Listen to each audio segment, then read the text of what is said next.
अत्यंत गरीब परिवार का एक बेरोजगार युवक नौकरी की तलाश में किसी दूसरे शहर जाने के लिए रेलगाड़ी से सफर कर रहा था। घर में कभी कभार ही सब्जी बनती थी, इसलिए उसने रास्ते में खाने के लिए सिर्फ रोटियां ही रखी थी।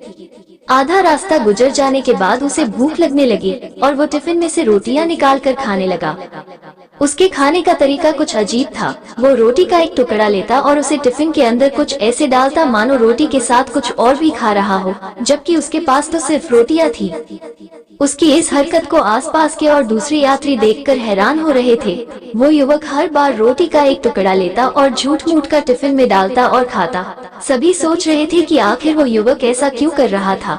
आखिरकार एक व्यक्ति से रहा नहीं गया और उसने उससे पूछ ही लिया कि भैया तुम ऐसा क्यों कर रहे हो, तुम्हारे पास सब्जी तो है ही नहीं, फिर रोटी के टुकड़े को हर बार खाली टिफिन में डालकर ऐसे खा रहे हो मानो उसमें सब्जी हो।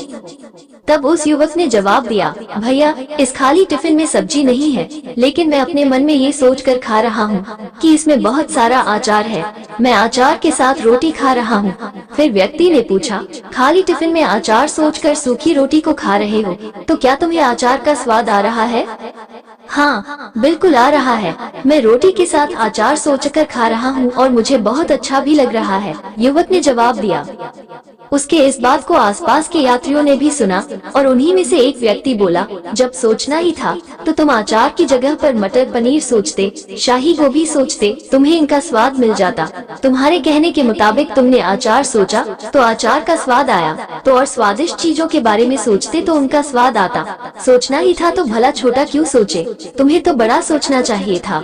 मित्रों, इस कहानी से हमें ये शिक्षा मिलती है कि जैसा सोचोगे वैसा पाओगे।